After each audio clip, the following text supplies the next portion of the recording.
everyone for coming out today. I appreciate it. Does anyone a beekeeper at all already, other than Andy? Okay, so a lot of this is probably going to be very basic. This is going to be your crash course. Very, very, very basic information to get you started in beekeeping.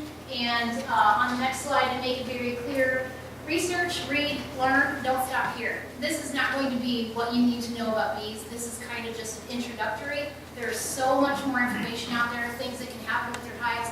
So if you know that you want to be a beekeeper, start reading and learning and acknowledging, the beekeeping aspect of things now before you get into bees, if at all possible.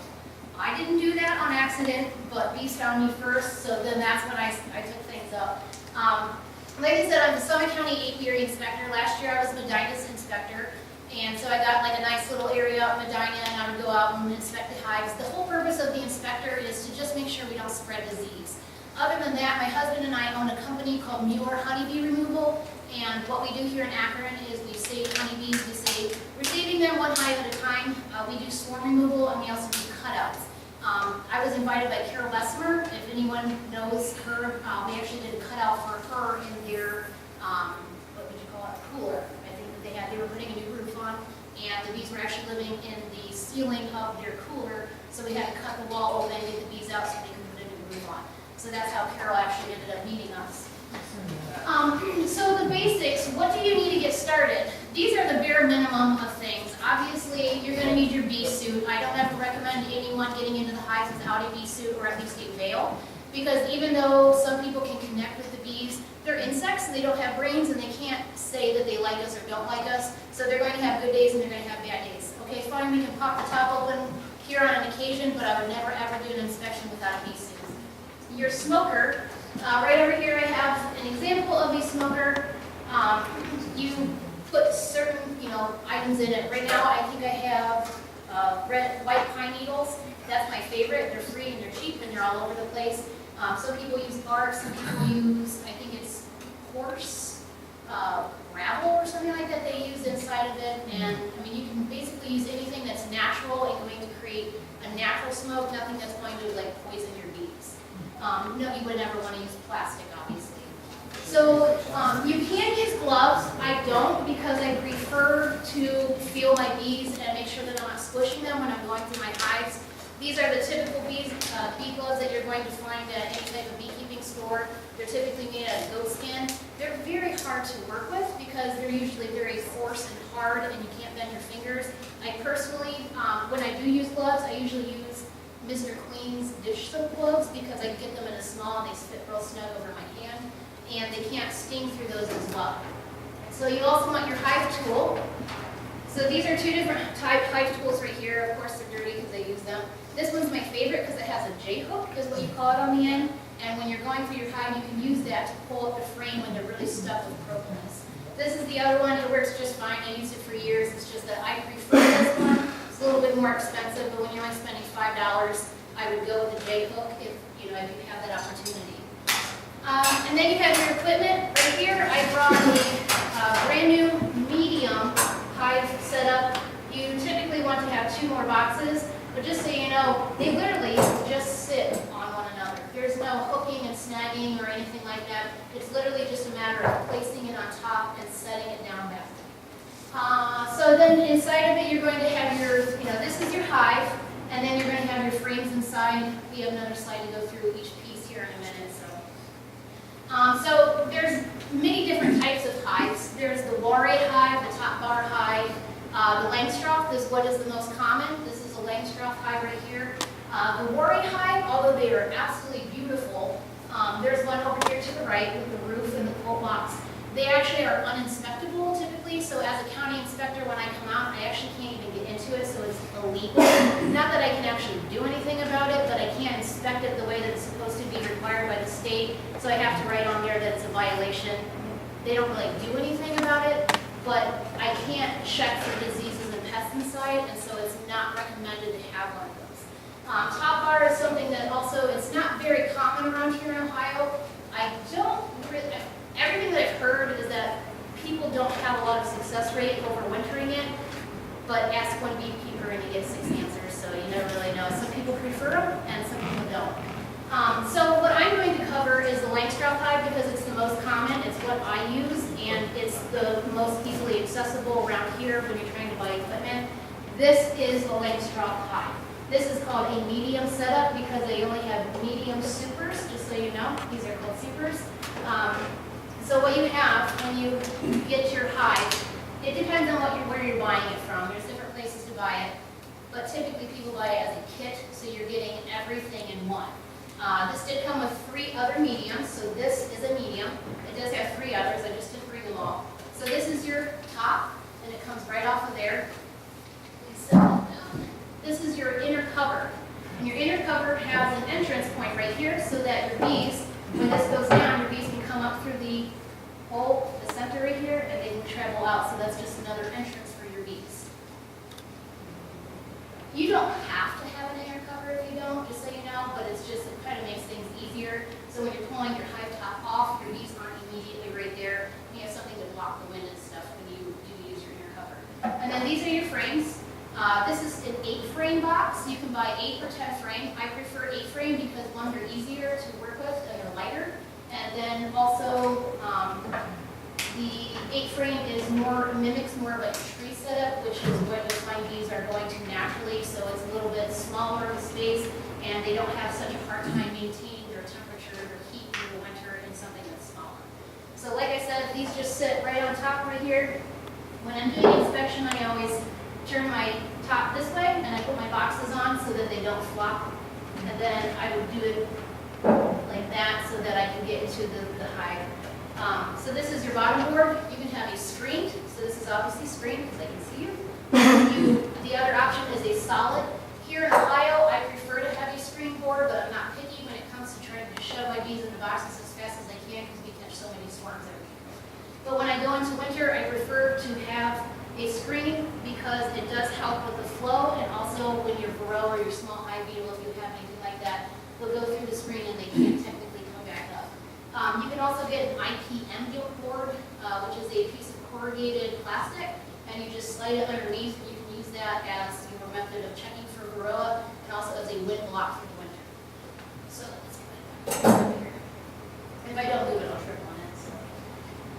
All right, so parts of a Langstroth hive. I actually just went through all that for you, and I didn't like it. There are some other things you can get, like a slatted rack.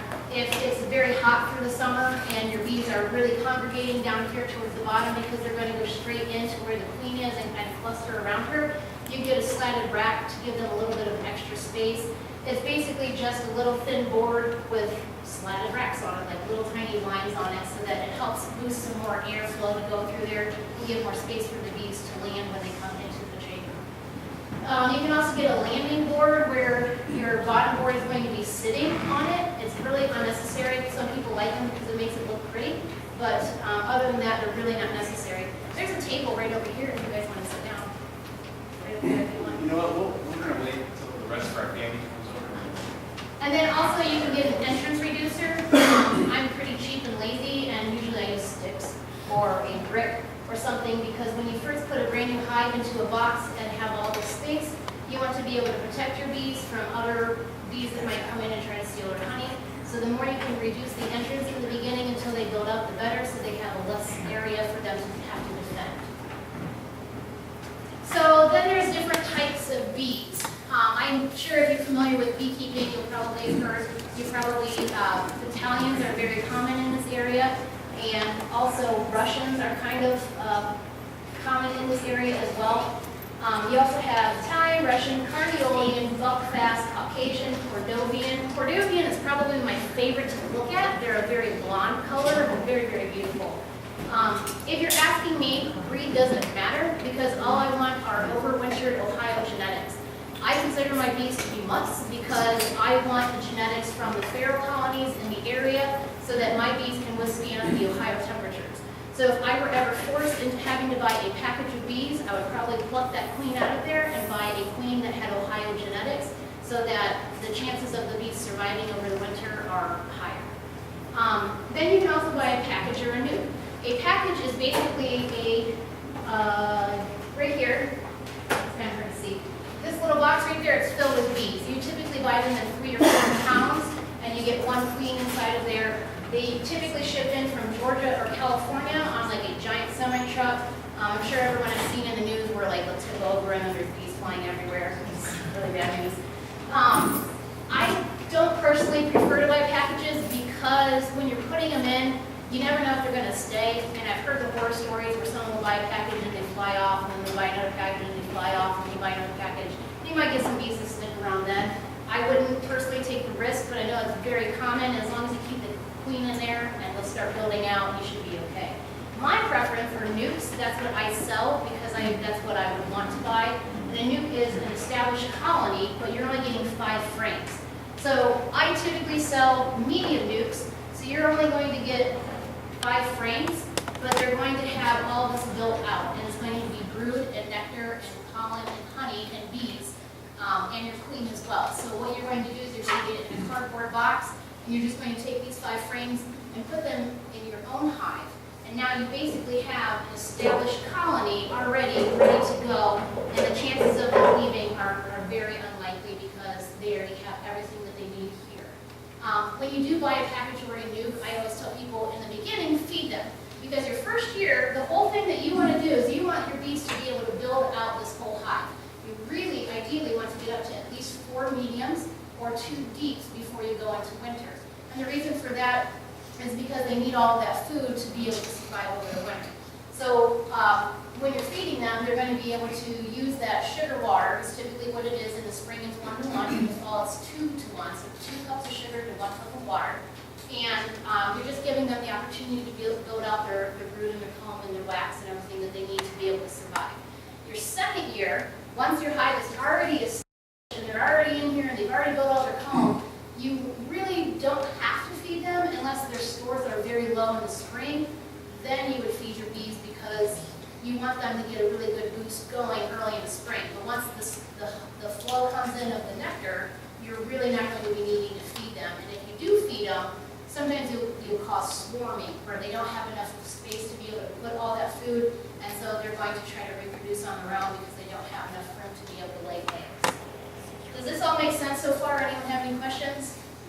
You know, it's a lot of information to be able to squeeze in. So here is just something you can find on the internet if you type in honeybee breeds. If you in particular know, like, oh, I want Italians. My father really wanted buckfast bees, so he actually ordered them from Texas and had them shipped in. And these are just kind of their behaviors. I really can't say, I mean, I can walk up as an inspector to a hive and say, oh, I know that these are Italians, or I know that these are Cordovian bees. But that's pretty much about it. Other than that, I haven't ever noticed a difference in personality or behavior. If you are doing it for honey aspects and you really, really want to make sure you have honey, well then yeah, go ahead and buy bees that you know would reproduce more honey. But it's not really going to be your bees. It's going to be what you have the sources around your house that are available. You can have the bees that produce the most honey in the entire world, but if you don't have any food sources for them, they can't do anything with it. So they do say, you know, Voro resistance, you know, this is all the things. If you notice, this is Africanized bees. Well, it's not very common up here in Ohio. It's very, very rare. It's more found in the places like Florida where they don't have cold winters and stuff. But when people talk about Africanized bees, it's not very common at all. The only difference between Africanized bees and other bees is that Africanized bees send out multiple bees when they go to attack instead of just a few of the protectors at the front of the entrance. So whereas you would walk up to an angry hive and they'll send out 10 or 15 bees, an Africanized colony will actually send out half of their bees typically. And they will travel farther, usually about 50 to 60 feet and follow it. So, but like I said, it's not very common, and that's really the only difference. It's very rare to have them around. So inside your hive, you have 3 types of bees. You have your queen, obviously, and through the summer, she's laying 2,000 eggs per day. So you're thinking, oh yeah, my bees are really building up because this queen is reproducing every single day. So what you're actually going to see when you're opening up your hive is the smaller bee, and that's the worker bee, and she's a female. So all the workers in your hive are the women, and they're going out and bringing in your food and your pollen and your nectar. They're taking care of the new bees that are emerging and all that. And then you have your drones. And the drones, in the spring, they lay all of the brood for your drones. When the drones emerge, they are the only male bees. and their whole purpose is for mating with your new virgin queens when they're reproducing and eating honey. And then in the fall, what they actually do are these workers actually kick all the drones out, and the drones die over the winter. So then we're actually in the fall because they don't last very long without anything. So in the spring, then it starts all over again. They create more drone brood, and then in the fall, they kill them all.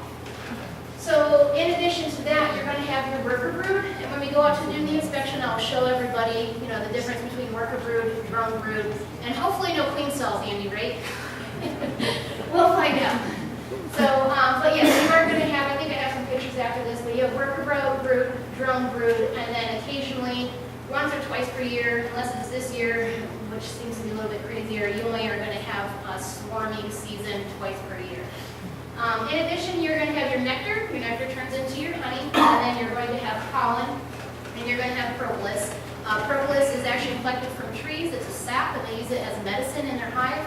So technically, you don't have to give your bees any medicine. You don't have to intervene with your bees because they're treating themselves. It's basically an ecological system inside the hive, and they're collecting everything that they really need to be able to treat and cure their own diseases and issues that are minimal. Now, if you're talking serious diseases like American foul brood and European foul brood, that's why we're here. We're your owner of the bees, and we need to help them out and take care of it. If you ever have American foul brood, burn it. You never ever want to share that with anybody else. We'll go over that later. But also in addition is apitherapy. Propolis is part of the apitherapy program. If anyone knows of Don, oh gosh, he's out in Medina County, but he actually does stinging for people for any injuries that they have. It cures Lyme's disease. In 3 years now, they have a whole program on using beast venom to be able to treat diseases. So people do use it for arthritis, for gout, for breaks, for sprains, anything like that where you have an issue. Because what happens is when the venom goes into your skin, they're drawing up white blood cells to help recreate the tissues underneath your skin, and it helps repair things like arthritis. So, and then in addition, you're going to have burr comb. When your bees don't have like space to be or need more space and they're just killing time, they're going to fill empty voids with burr comb. Burr comb, will probably find it is in every hive. You just scrape it off to be able to manage your hive a little bit better. So these are some pictures to help explain. Here, this looks like popcorn on the top picture. This looks like popcorn. That is drone brood. They're bigger bees, so they need bigger space. Here to the right, the flat brood, and this is called brood, by the way, that's the worker brood. And those are the female bees that are going to be doing all of your foraging and stuff. So just another example, if you can see the middle picture at the top, the popcorn, drone brood, the flat is worker brood. All the way to the right on the top, that is a sign you never ever want to see, and that is a laying worker in your hive or an infertile queen. And that just means that the queen that you have wasn't mated properly, or you lost your queen and you waited too long and you didn't inspect your hives, and now your workers are starting to lay eggs. There is this method out there that people say, well, then just shake your bees out in the grass and the laying workers will never come back. You don't know. They know where they live. They're going to come back. What you actually have to do, if you're going to use the shake method, which is not recommended, you're actually shaking them out in front of another hive that's sitting next to where that hive is. So first you have to have two. If you don't have two, well then skip the shaking method because it's not going to do anything. Your best option is to actually take that hive that is the laying worker, put a piece of newspaper down on your colony that is doing well, and put them right on top, poke a couple holes in that newspaper, and they'll slowly chew their way through. And the established colony that's doing very well will actually go up and kill off the laying workers, and then the workers up on top will go down and they'll all become one colony altogether. So here on the bottom, the peanut shape, that's actually a queen cell. So you never ever want to see those in your hive. If you see those in your hive, something's going on. You either weren't managing your bees the way you're supposed to, and now they're going to swarm, or something's wrong with your queen and they need a new one. So if you see this sign and you're a beekeeper and you need help, call somebody. So in the center, this is the difference though, is that typically when you're looking at a frame, let's see this. When you're looking at your brood and your cells, these large cells, if they're here on the bottom, these are typically swarm cells. And what that says is that your bees don't have enough space and they need to find new space. You have to act quickly, otherwise you're going to lose half your bees.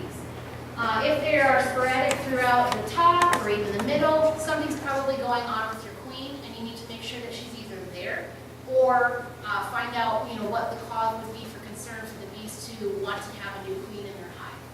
And then to the right, that goes with the picture on the top, that is just a sign of laying workers. You never ever want that many eggs. If you guys can see those little white dots, those are eggs. If you see multiple eggs in a cell like that, that's a sign of a laying worker or an infertile queen, and you definitely don't want to have that in your hive. And if this at the bottom is a result, the top is the result of what's on the bottom. So hive placement, does it matter where you put your bees? If you ask me, the only thing that I stick to is that I need at least 75% full sun. I've had my bees facing every which way because of what we do with bee rescuing.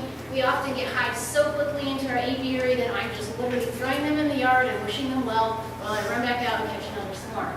So I always say 75% sun. A little bit of shade is okay. The reason that you don't want shade is because it can breed pests and diseases. So if it's a cool, wet, damp environment, you're going to be causing issues with your bees because it's cold, damp, and wet all the time inside of their hive. So if you have your bees out in the middle of the forest and they're not surviving very well, or they're very angry, then chances are that they're not doing very well or succeeding because they don't have what they need, like temperature-wise, to be able to warm up their hive and go out and forage during the hours that they need to during the day. So what's the best place to put your hives? Like I said, I throw pallets out in my yard and I throw my bees on top.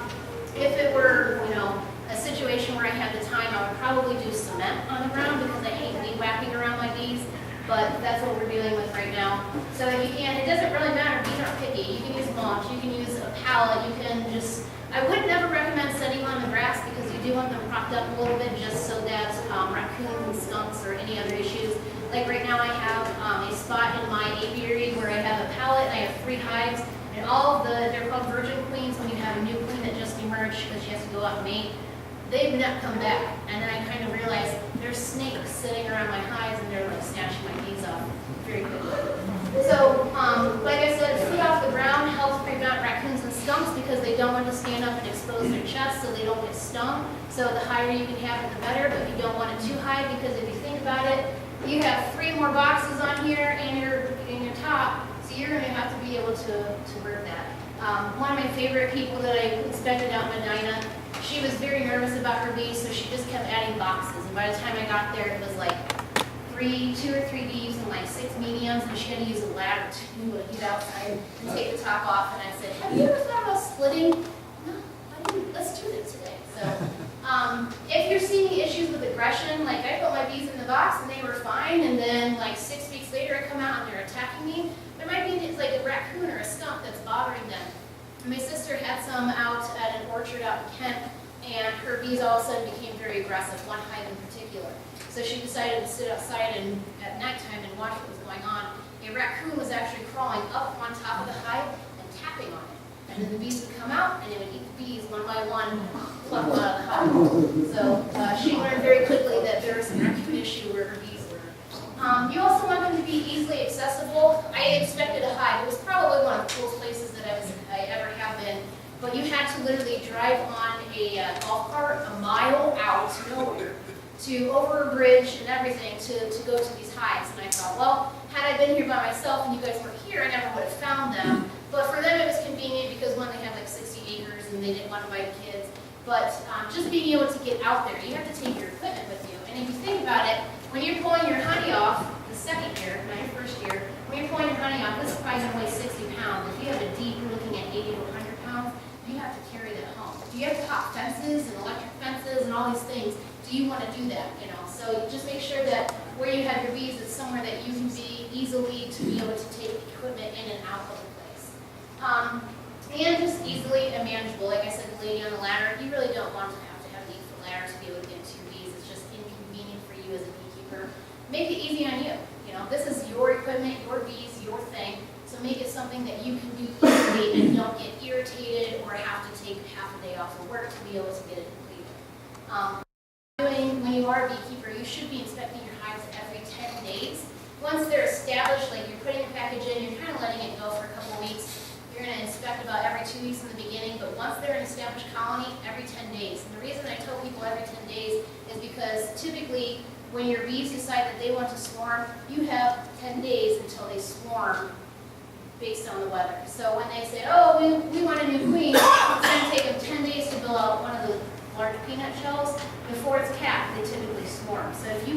11 days, half your bees might have already left by then. So, placement, all right. So pests and diseases, that's my job as an inspector. That's what we're trying to stop here in Ohio. Foul brood is a very serious disease. When you have it, people will tell you, oh, just bleach your equipment or cook it to this. Why take the risk? Just burn it. It's not worth it. And the thing is that if you don't, and you leave it there and you let those bees go out and forage, they're taking it to the flowers that other bees are going to. So your bees are now contaminating those flowers and other people's colonies or bees, and they're taking it back. So it's not going to just affect your hive, it's going to affect hundreds of hives because they're all sharing the same sources. Varroa is a big thing, small hive beetle and wax moths. Those are going to be your three main pests or diseases that you're dealing with.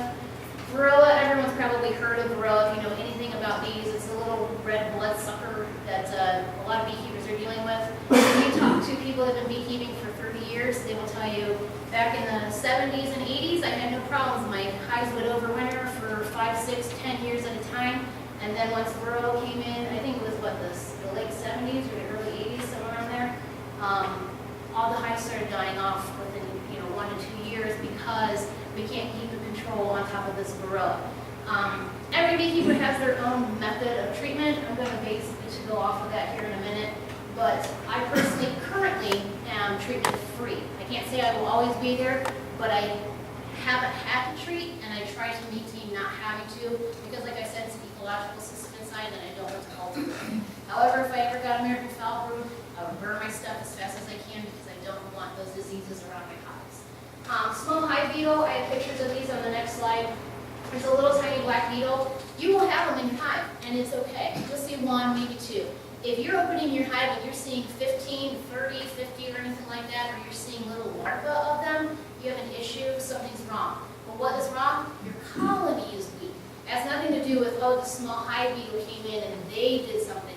Your bees will fight off these pests as long as they're strong.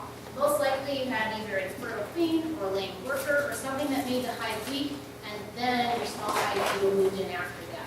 Or you can have the issue where your Varroa is killing off your bees and you have the wing paralysis virus or things like that, and that weakens your bees because they can't reproduce.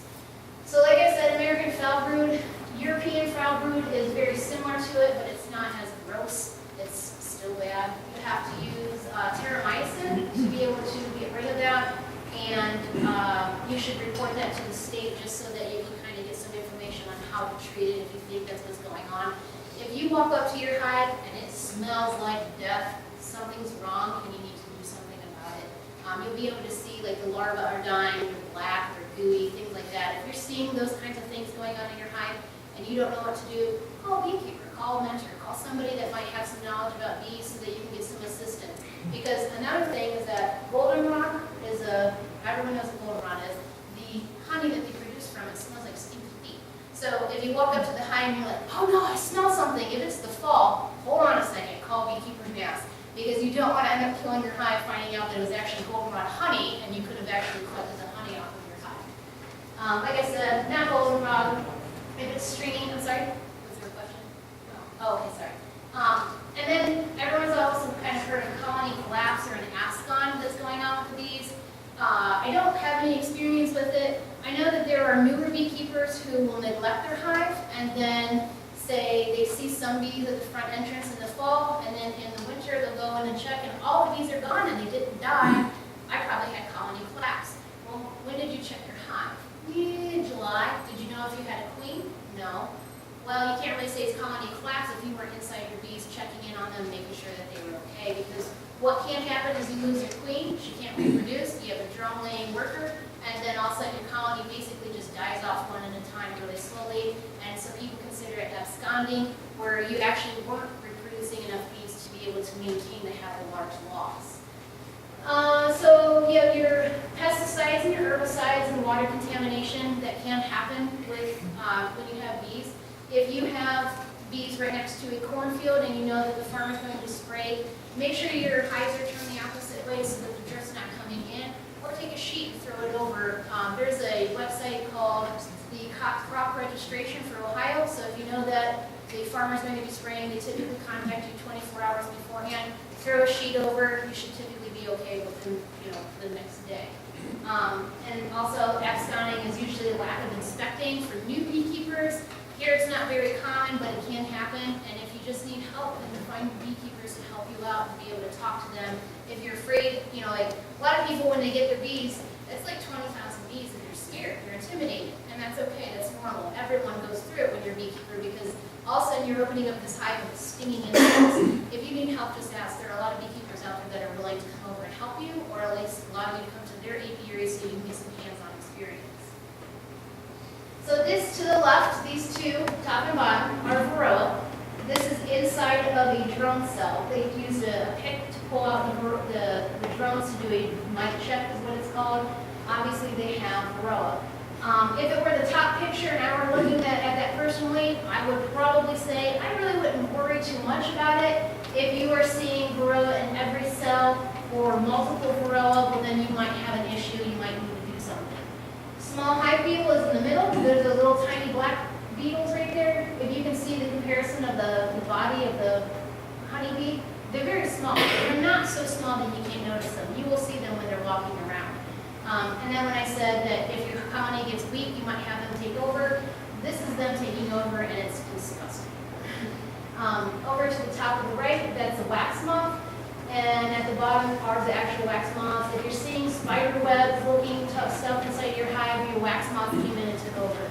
A lot of times we only see this in colonies where somebody, because we do cutouts and cut them out of people's houses, where someone tried to kill the bees and the bees ended up leaving or whatever, and the bees died off. Wax moths move in. It's kind of just a natural process. This is what happens. The wax moths move in, they kind of go through everything, and then if you don't close up that structure where the colony is at, honeybees will actually come back later on and clean it all up and move back in. I don't recommend, though, leaving your hive like that ever. If you are a beekeeper and you have a colony that looks like that, you need to get that out of there because it's not good for your bees.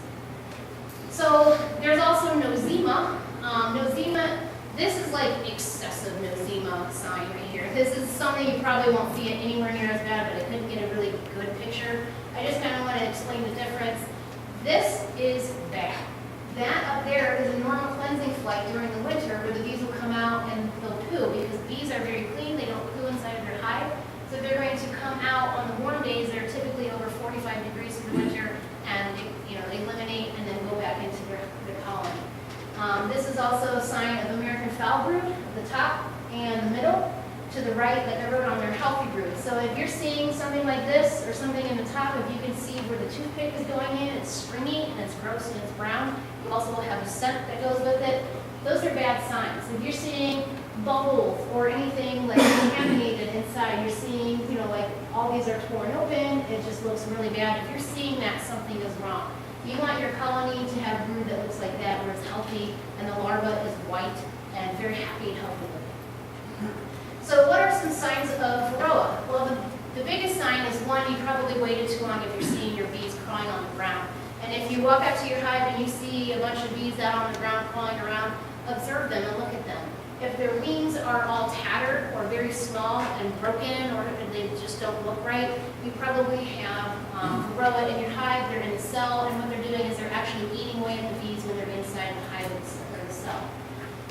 Like I said, bees missing parts of the wings. But you can also see the varroa is visible on your honeybees when you're looking through and you're inspecting your colony. As an inspector, when I'm pulling up and looking at your brood, I'm also scanning over your bees. If I saw a bunch of bees that had varroa like that all over them, I would say you need to do something. That's a very serious matter. I would probably refer them to doing something like oxalic acid where they can go into the hive without harming all the honey and everything that contaminating it. Or like that, the pic that we saw, the picture of the larva or the varroa are on that. That's a way to be able to check for varroa in your cells. I'm going to show you guys how I do it out here in the apiary. What I do is I just take a toothpick and I poke drone cells and I poke 10 of them. If I find a percentage of varroa and it's high, then I would do an alcohol wash and we would get an accurate count. If it's low, I would say just monitor it and keep up with it. New packages, you typically should not have varroa your first year, but it's possible. So as a beekeeper, it's nice to know about varroa and be prepared for it if it does happen. Varroa is in every hive. You cannot get away from it. It's going to be in your bees because it's a bee disease no matter what. It's the count, how many you have in your hive that matters. So, like I said, you can do your drone checking. People have drone foundation. So instead of having this one, it would be bright green, and I put that inside, and the cells are larger, so the bees will automatically draw drone brood on the cell. Drone brood, if you remember, is the bigger one. Once they cap all of that drone, I pull this out, I stick it in my freezer. It kills the drones, but it also kills the varroa, or you can feed it to your chickens. The other thing is to do, a lot of people say powdered sugar is a way to treat varroa. The only way powdered sugar it can treat varroa is if you're doing it every 3 weeks and you're really, really dousing the bees. It's not the best method that you can go about with. And if you can't get into your hives every 3 weeks because you're going with the brood cycle as the drone are hatching out, if you can't keep up with it, then find a different method that will work for you. IPM board, like I said, that corrugated board that goes in the bottom, you can basically go outside after the candidates are done with your advertising signs, take your sign and actually use that as your IPM board in the bottom. And what you're doing is you're putting it in day 1, pulling it out 24 hours the next day, and looking at how many varroa are on that IPM board. If you have a lot of varroa, you probably have a high count inside your hive as well. Or like I said, you can do an alcohol shake, and you're killing whatever bees you put into the alcohol, obviously, but you're putting about 100 in, and you're shaking it really hard, and then when you're shaking it out, the varroa are going to come off the bees and fall into like a container that you're putting it in, so you can do your varroa count based on just about 100 bees. So how do you treat varroa? Well, do your own research. If you ask any beekeeper, you're going to get so many answers. If you go to one of the Summit County beekeeper meetings, how do you treat varroa? Totally different than the next person. I said that I'm treatment-free currently. I might not always be treatment-free, but I'm trying to do that right now. So I use the green foundation to be able to pull the drone out, and then I do weekly checks on my IPM board. I also, if I have a hive that has a very high varroa count, or you're seeing that disease where I said the wings are all tattered, if I'm seeing that, I'm going to kill that queen because she has bad genetics in my opinion, and I'm going to put a new queen in there that I know doesn't have issues with varroa or hasn't had issues with varroa out of my apiary. Do you want to use treatment? There are many, many different types of things. You can do mite traps with oil, so you're putting this little contraption on one of your frames in the top, and it's in a position where the bees can't access it, but your small hive beetle can, and the bees will try to run your small hive beetle out of the hive, so they're actually going inside the mineral oil and they're dying off inside. I've heard success and failure with them, kind of your own opinion. Sometimes it works for hives, sometimes it doesn't. It's you kind of have to do trial and error to see what's going to work for you for the best. There's mite strips, there's oxalic acid, which is a new thing. It was just passed this year, and so it's legal to vaporize it in the hive. I don't know too much about it, but I do know that it's supposed to be all natural. It's naturally occurring in their stinger venom, I guess, and you can actually do it with the honey supers on, so you don't have to worry about contaminating your honey. Always do your own research, though, to make sure that's something that's going to fit for you before you just go take the opinion of somebody else. We used to do mineral fogging a few years ago. It was you just put mineral oil inside a fogger, and you go up and you fog your hives until the fog comes out of the top, and that's supposed to help knock the varroa off because without affecting the honeybees at all.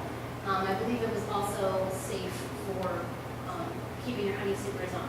And then you have sugar dusting, like I mentioned. It's really not a very good method, and you have your miticides, which are chemicals that you're putting in your hive to be able to kill it.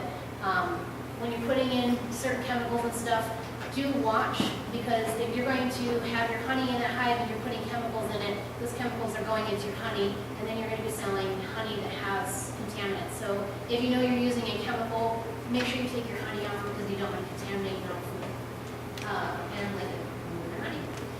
So some of the first year problems that you will probably typically deal with are that your queen dies. Say you get your package, I've had this happen a lot, you get your package, and after the bees have been traveling on a truck for so many days being shipped around and then they're dumped inside your hive, sometimes the bees will actually attack and kill the queen because they kind of feel like it's her fault for some reason, which is kind of just something that people will say, I can't really say for sure, or they just didn't like the queen. It's not very common, but it can happen. So that's why after you install your bees, you need to go in and check within 10 days to make sure that that queen is laying, so you know that yes, you have a queen, because if you wait too long, you'll get a drone laying over her. there are some beekeepers that don't let their queens out of the cages. They have sugar fondant inside or marshmallow, and beekeepers, new beekeepers will think, oh, I just put her in there and the bees will eat that candy and we're good to go and I don't have to check them.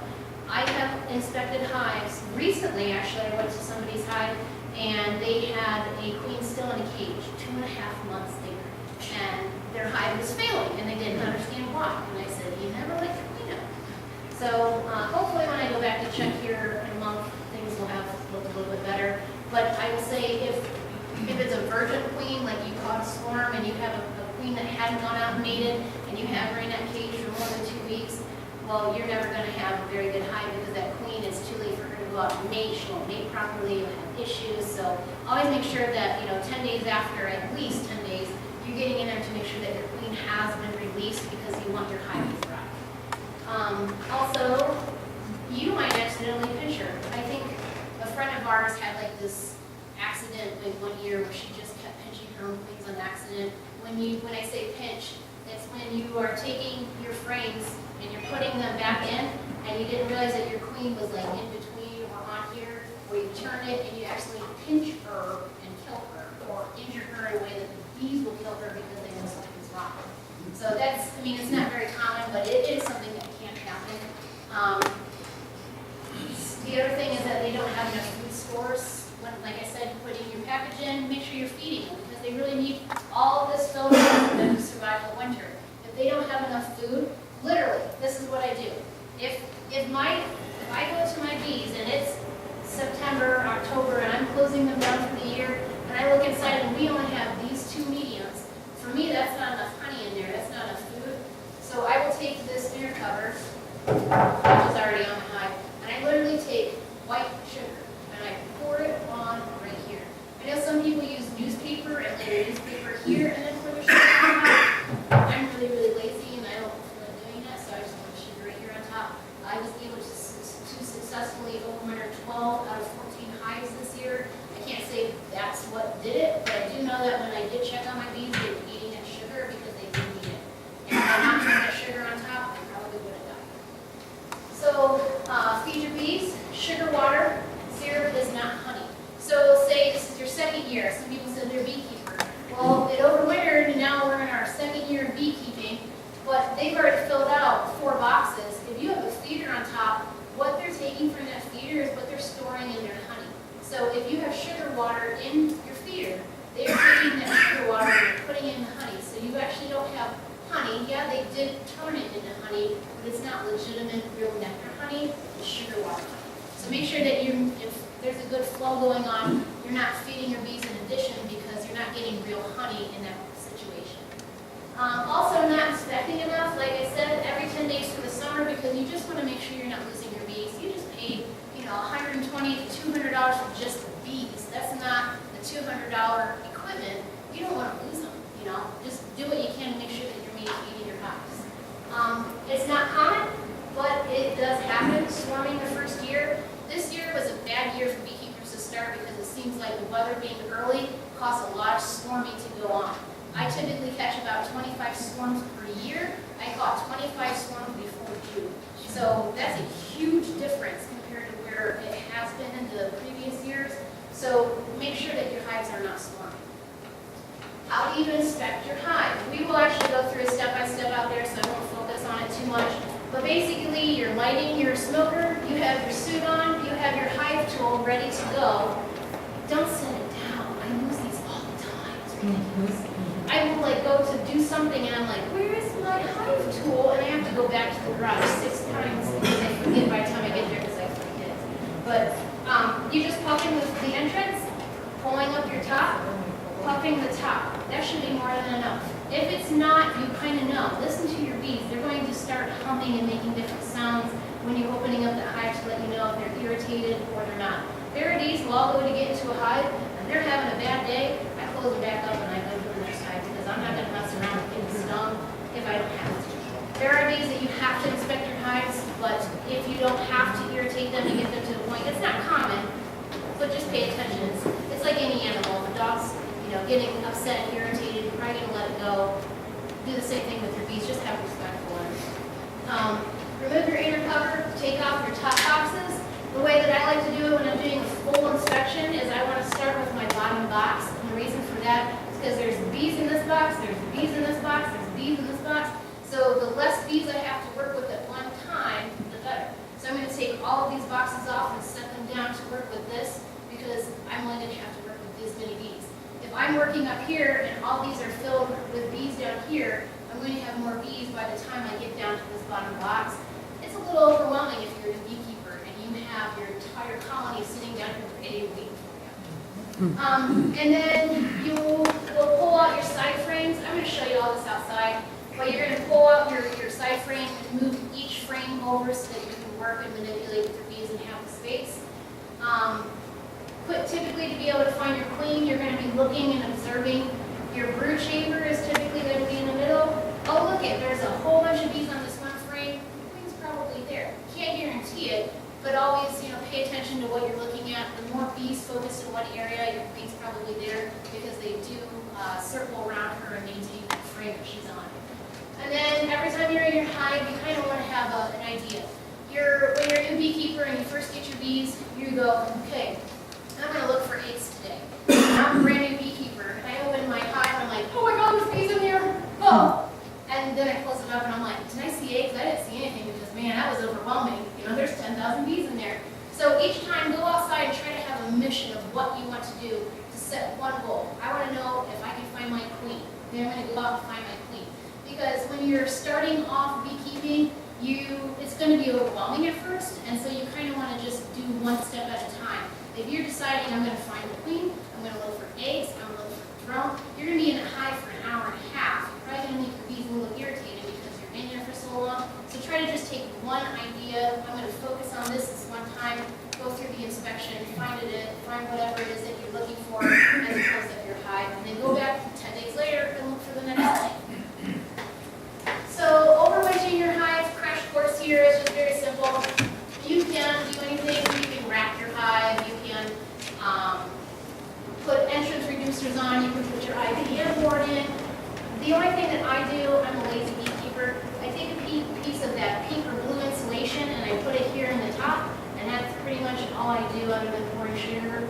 I do put my IPM board typically around January, February inside, but if you think in the wild, your bees are typically in trees, there's going to be airflow going through it, so you don't want to eliminate all the airflow because your bees are maintaining their own temperature inside on their own, so you don't want to alter with what they have already going on too much, if that makes sense. So September to October timeframe is when you're looking at winterizing. If it's warm through September, well, you don't have to winterize it until it starts getting chilly. But once you've decided that you're shutting your hive down for the year, your bees actually propolis your boxes together. Once you've decided that you are done and it starts getting chilly at night and it's dropping below 40 or 50 or 30 to 40 at night, don't crack these boxes apart because that propolis seal is actually blocking out the wind, so you do not want to break them apart. Now, it is okay to crack your top right here, pour the sugar on if you absolutely have to, but it's just not recommended to break the propolis seal during the winter cold month because the air is going to be going through. Some people wrap their hives. I think I actually ended up wrapping one once, and that was about it. And then your IPM board, you can put that in when you feel it's necessary. Like I said, I do mine January, February, and I only leave it in until February, March. And then don't crack it.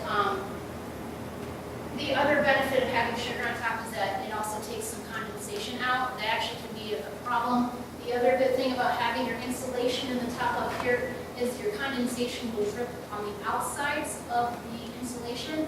And does everyone know what I mean when I say the insulation? I'm not talking about the pink fluffy stuff. I'm talking about the hard glue or hard pink boards, if anyone knows what I'm talking about. So your condensation will drip on the outsides of the insulation instead of right through the middle in that hole, because if your bees get cold and wet, they're going to die. So where do you get your equipment and your bees? I like to support local. Urban Honeybee, that's a friend of mine. She's basically my convenience store. She works full time, so her store hours are open after 5 usually.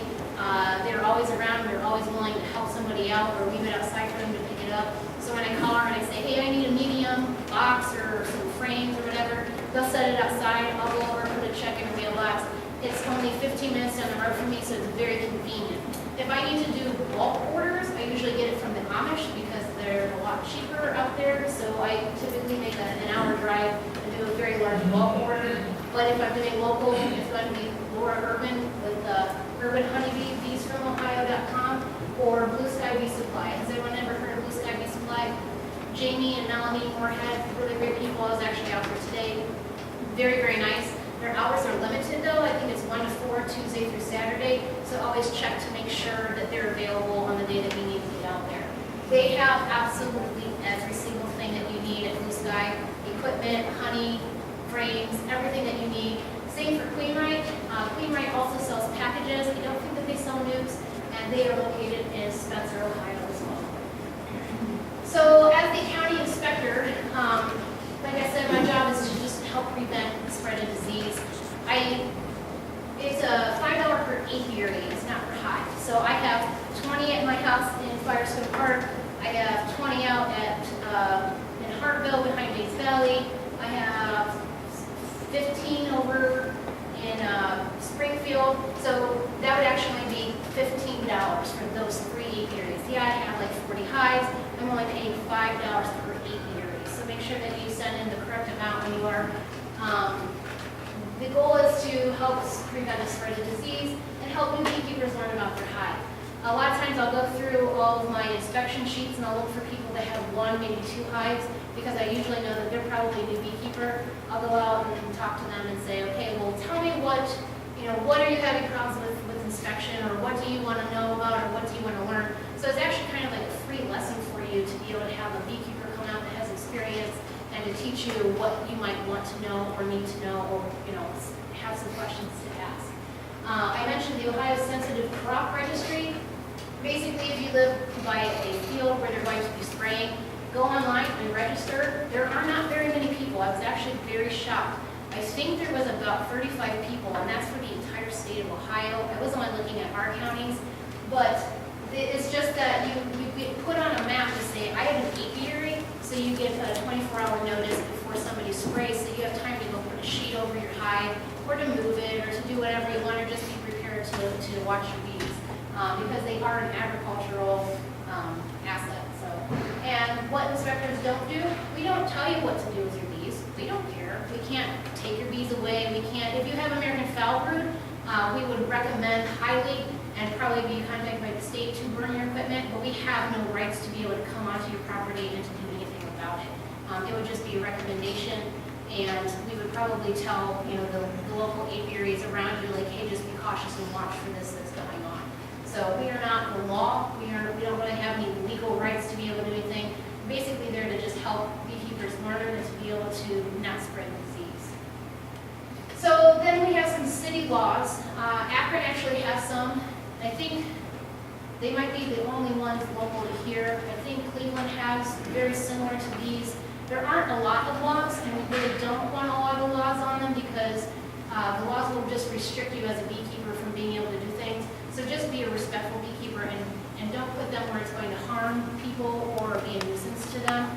The laws for Akron is that the back of your hive has to be 6 feet from an adjoining property or a public walkway, 15 feet at the side of your hive. So your back here, 6 feet, the side of 15, the front of 20. And that just kind of gives the bees a flight zone to be able to come in and out of hive without bothering the neighbors, because we don't want to give a bad rap to the beekeepers. We want to be able to make it look like a positive thing. So make sure you're just being a respectful person and not placing it right in front of your neighbor's child's playground, something like that. So you also have to have water, and it cannot be a public nuisance. So I know that there is a gentleman who his hives are actually facing the neighbors because of where his hives, the only place that he can put them, and he's having a lot of problems with the city that he lives in and trying to keep his bees there on the property because that's the only place that he can put them, and he even put up a fence and all sorts of stuff. So do what you can, because if you think, as a mother of 3 children, my neighbor and I was afraid of bees, and they put bee hives right there next to my property, I'd probably be nervous. So talk to your neighbors and just say, hey, this is, if you ever are comfortable, come over and check it out. Just make it look like it's a good thing, and if it ever causes problems, do what you can as a beekeeper to make sure you're not being a nuisance. So tips of advice, don't ignore your hives, find a mentor so that you can go to their apiary. My apiary is always open to anyone by appointment. They call me, I can schedule something. When I'm out with my bees, you are more than welcome to come out and look at the bees with me. Join a local association, Summit County. Does anyone know Summit County Beekeepers Association? Every fourth Thursday of the month, the Summit County Fairgrounds. I'm a trustee on the board there. Peggy Cartwright is the president of the group, and it's just a way every single month for you to learn a little bit more about bees. They bring in some really awesome speakers. We had a guy come out from California who's like a really awesome, amazing beekeeper. We were able to have the opportunity. So it's just something that you can experience once a month, find a bunch of bee-herds and hang out with them and that kind of thing. So remember, as a first-year beekeeper, it's very uncommon to extract honey. Has anyone heard of this flow hive? Did you? Okay, so the flow hive is actually a walking disaster for beekeepers in our opinion, because basically the way that they portray it is, look, you have bees in this box and you get all their honey and you never have to do anything. Well, you're not helping prevent the spread, stop the prevention of diseases. You're not inspecting your hives. What if you lose your queen, you have a drone laying worker? And then the best part is, now you have all this great honey on tap. But what are your bees going to eat for the winter? Because they have to survive too. So if the flow hive is something that you are interested in, it's not a bad setup if you're an experienced beekeeper. But you need to make sure that you know how much honey your bees have to have before you go taking all their stores and you're killing off your bees. So not only did you spend $700 on your flow hive and $150 on your bees, but now you got to do it again next year because you just killed them from taking all your honey. So, and then as a beekeeper, you will learn that you always have to have equipment ready on hand. There have been many times where I'll show up to somebody's house to do an inspection. Hopefully this doesn't happen for Andy today. And we open it up, we find a bunch of swarm cells, and I say, do you have another hive? Because you have to split it right now. And if you don't, you're going to lose your bees. So it's always nice to have it on hand and waiting. The other reason is because once people find out that you're a beekeeper, if they see a swarm of bees, they're going to call you. And they're going to say, there's bees in the tree. Can you please come get them? Well, yeah, absolutely, but you need to have a hive to be able to put them in. And if you don't, then call Laura Urban after 5 o'clock and go up to her house and get your hive. So, and then every hive that overwinters, you have to split them. It is a natural instinct for honeybees to reproduce every year in the spring, just like all other animals. You cannot stop it. You can manage it, you can do things to prevent it by splitting your bees, and that is the only way. Otherwise, they are going to swarm and they will leave that hive. So as a beekeeper, I've met a lot of people who said, oh, I got through 1 year and I really wanted 2 hives, so I bought another one. And I said, did you split your hive? No, they swarmed. Well, you just spent $150 on some more bees that you didn't have to when your other bees just were in the tree and you could have caught them and stuck them in your own hive. But by managing your bees, you'll be able to keep ahead of that. That's something that you're going to be doing the last week of April to the first week of May every single year about that time frame. Okay. If we split it, where does the second queen come from? Okay, so the process of swarming, what it is that this colony they've decided, well, reproductive reasons, they've decided that they don't have enough room. So they start backfilling the brood chamber with nectar. When you're pulling out your frame and looking at it, and you see where the brood was, if you guys remember where the brood was, they're putting nectar in those cells. That's your first sign that your hive is going to swarm because they don't have enough room.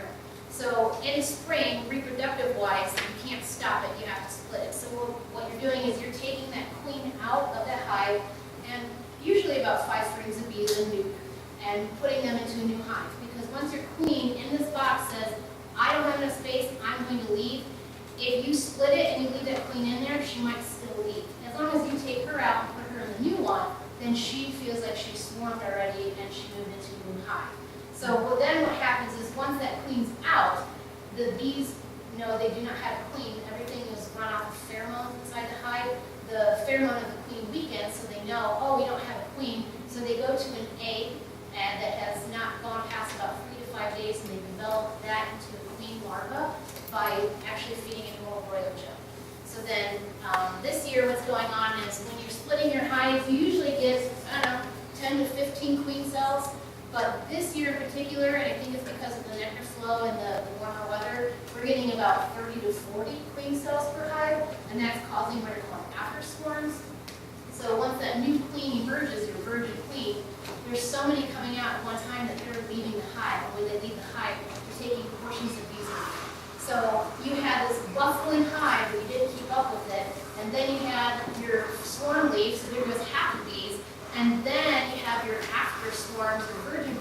emerging a week later, now you're losing 3 or 4 more swarms.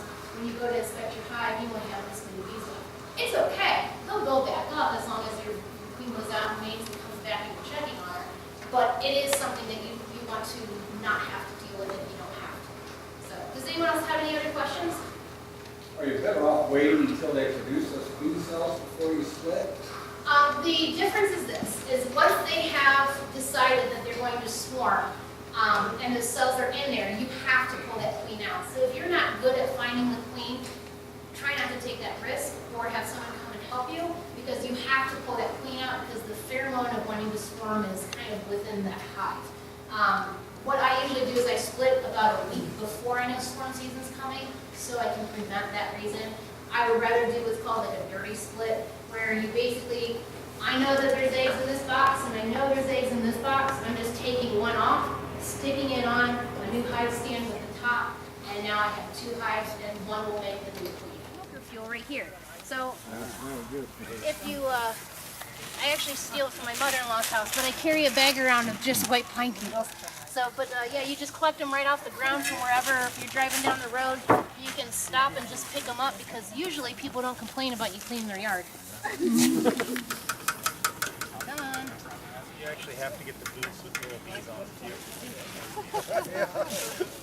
So what you want is you typically have like a little metal piece, unless you actually dumped it out at somebody's house when you're inspecting and left it there like I did. So what you want is you actually want just a light clump of stuff down. You don't want it packed because you want the air to be able to flow through to help with the fire. So I put a very light handful inside of my smoker right here, and then I'm going to light it. This is probably the best thing I've ever bought in my entire life. I will eventually catch myself on fire, but it hasn't happened yet. So, oh look it, my flame is going very well. Okay, so once I know that everything's really hot and red inside, I'll take another light handful and I'll kind of puff it so it starts catching that on fire. And then I'm going to do one more light handful. If you notice, I am not jam-packing it in there because it really needs that airflow. So it's just really light. Now my smoker's lit, and it should hopefully last for both of these hives. And if I think it's starting to get low, then I'll just throw another handful in.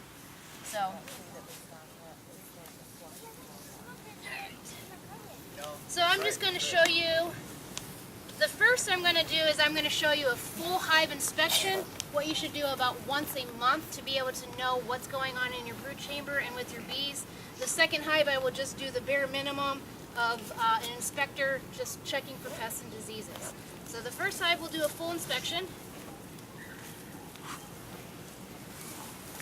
And all I'm going to do is I'm going to walk up to the hive, puff the front once or twice with smoke.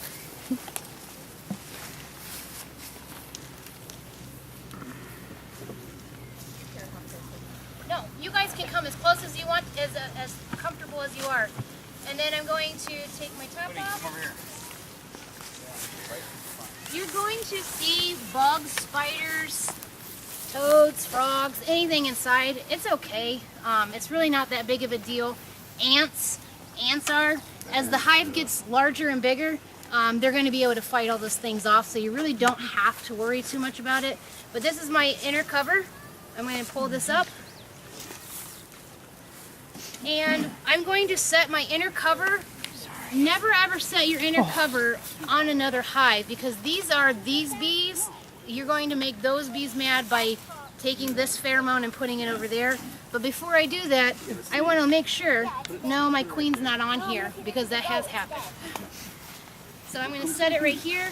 I'm setting it in a position where it's up and propped, but it's not in an area that's going to affect anything. So like I said, I want to work the bottom box first, because my bottom box, I don't want all of the bees in both boxes in the bottom. Puff it one time. I'm actually going to set this here. So my top, I'm going to use as my stand, because I don't want my bees on the ground, and especially if my queen's on there, I don't want her to crawl out on the ground.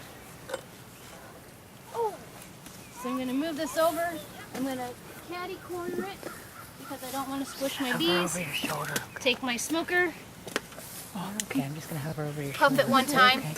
And based on their demeanor and me standing here and interacting, I don't need to give them any more smoke. I think they're comfortable. They're very calm. I mentioned burr comb. This is burr comb right here. You can leave it or you can scrape it off.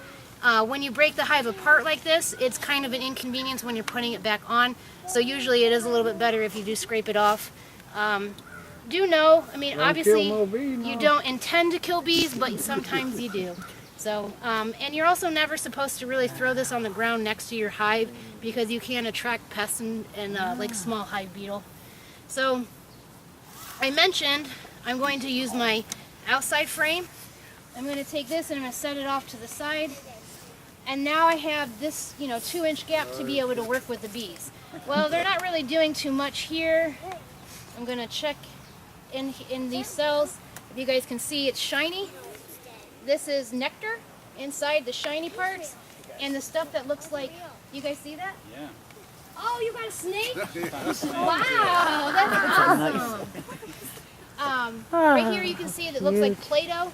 That's the pollen, and they turn it into bee bread. Is it a dead snake? Oh no! So I'm going to scoot this one. Okay, I looked at that one. I'm going to go to my next one. Some more nectar and pollen.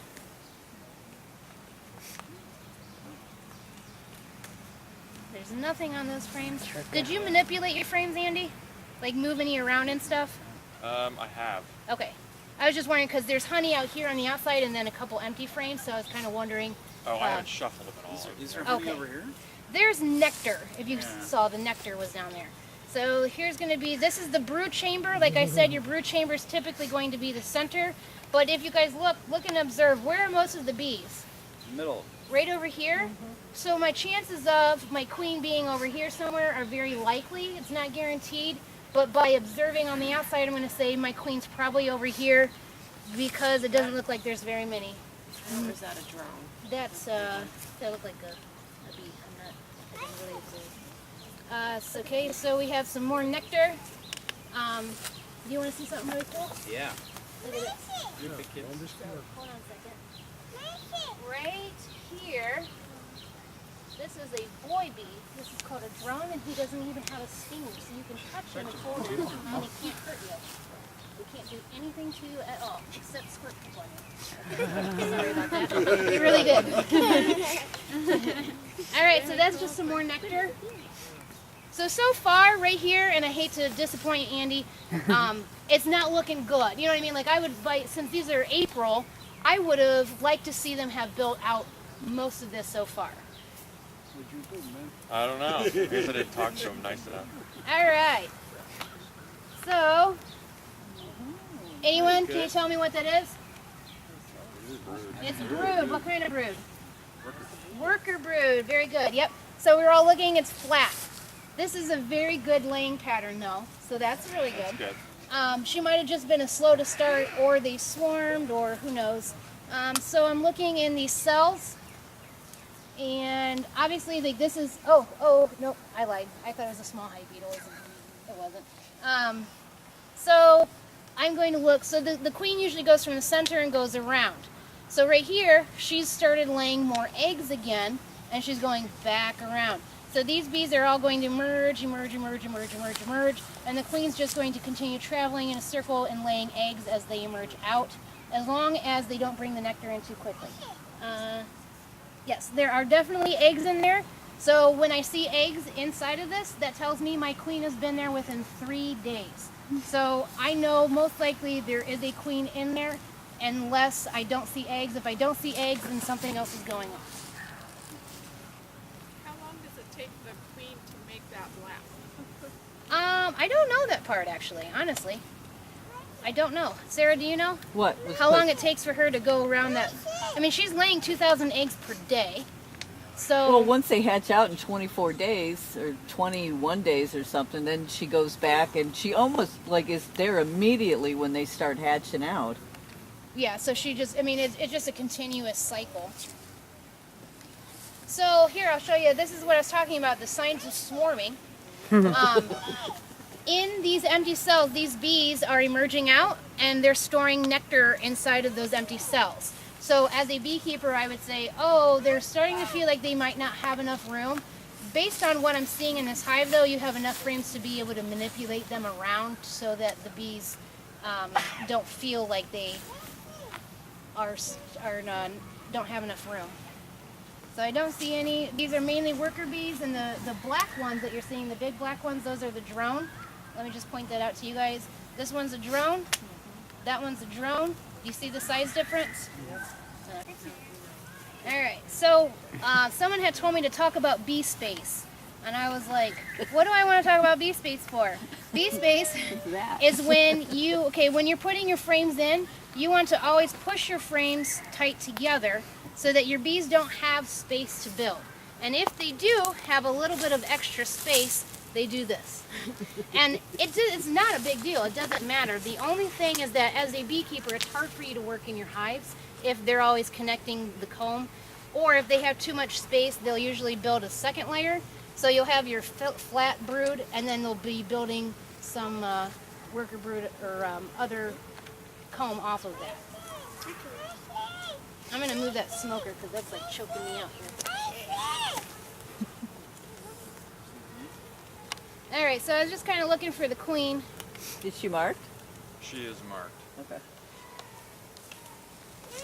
I found her once. No, on this one, that frame, she's on that frame. She Okay, just went underneath. I'm gonna pull it up. So my husband always beats me to find the queen first, and here he is doing it again. I love it. It's supposed to be my show. No, I'm just joking.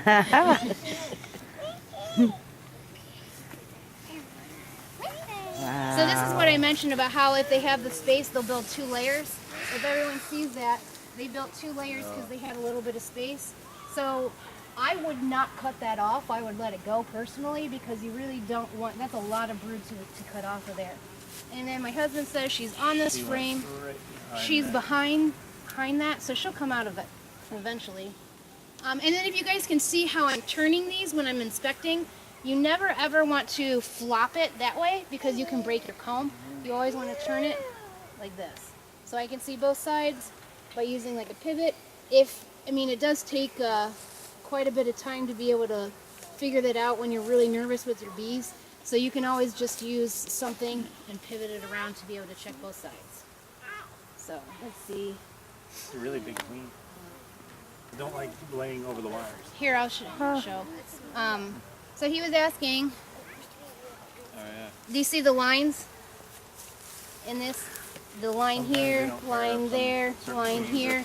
It's the wire that's in the wax. The queen just doesn't like laying in those cells because they're a little bit off. No big deal. But sometimes it's kind of neat. There's posts on like Facebook groups and stuff of their queens not laying in certain areas, and people try to like spell stuff out of it. All right, well, let's hold on to this one and wait for her to come out. But she might not. We'll find her in the other one then. All right, so then this last one.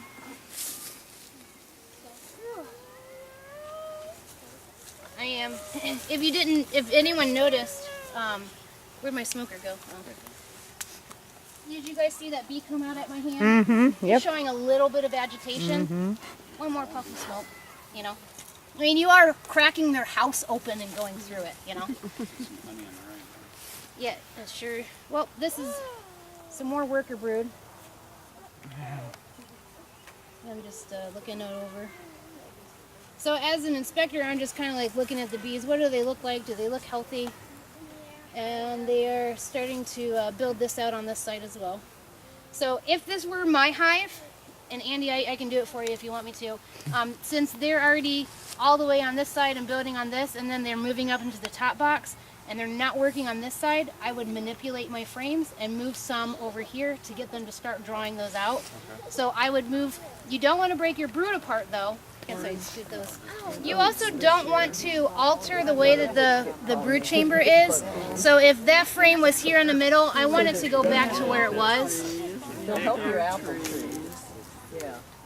But that's more of a seasonal thing. She actually outstands all other people. Isn't that really cool? Yeah. Let's see. You need me to scoot those so you can If somebody needed space or Usually somebody needs like a space to put So you do things. have to leave a little bit of Like the extra bee problem space that I think because of that? Yeah, you want to do that? Thank you. And I think soybeans is whatever they put on the seeds when they put it in, that dry pesticide. So I wouldn't I take think later. soybeans take get it off sprayed now, with something that but you would probably want to eventually kind of work that frame out of there. And if anyone sees what I'm doing, I'm kind of bouncing it Maybe real it's like lightly the because I bigger don't want to boys, squish like, and kill my spray bees, with something and I also that don't want to takes pinch my everything off queen and dries them out before or they- Andy's queen. And we have one more frame right here. But yeah, I'd say do All right. that. Find somebody, That's a a local drone. club, and you can ask around his Facebook group. Was it a drone? Did you see one? So they were in the top of this box as well. And If I'm able to, I try to inspect it on the ground, but it's not necessary. I don't know if Emily goes this far out. So I'm just kind of, My friend. I mean, I know that there's no bees here. Oh, so he actually used plastic too, if you guys see that. This is my preference. If Laura's got I bees usually over use at the house. foundationless in my brood chamber, meaning I don't have anything and I let the bees build it. And then in my honey supers, I'm going to use plastic. I've never had success with wax, so Oh, I she's got haven't ever Sunday used it. theories out there. You know what? I wonder, how But that old was would your be wax? Was one it way sitting to in there for a year? locate somebody. No, you know, I got those in the spring. Those are, okay. Because all I had was frames. Because sometimes when they're not building out They don't quickly, like the wax it's, older. yeah, the wax is older. With the They can plastic just like use them in for centrifuge the honey out, or apple you and can't pear cut that, right? season. I, Improve I'm only in what, my 4th or 5th year now, and I've never gotten honey. Oh, The reason for that though is because of what we do. We're constantly taking But any like some extra of those stores old, and sharing it with like our other old colonies orchards because that are we're kind trying of, like, to, going down reproduce as many bees as we can. Sure. So our goal isn't honey reproduction; it's saving the bees. So yeah, I'm looking, and the if you have a choice and someone asks you what kind of color of foundation do you want black, and the reason for that is because I can look inside those frames and see the eggs and the larvae very well. If anyone wants to come up here, actually, don't be alarmed when I do this. It's not going to hurt the bees. I'm just knocking them off so that you guys can actually see inside of those cells. She actually came up. She's But old neglected orchards do improve with And here, I'll show you. I hope I didn't just knock her off that frame. Your queen is actually on this one again. If anyone didn't see her. So, do you guys see how quickly she moved around and why I take one box off? Just so you know.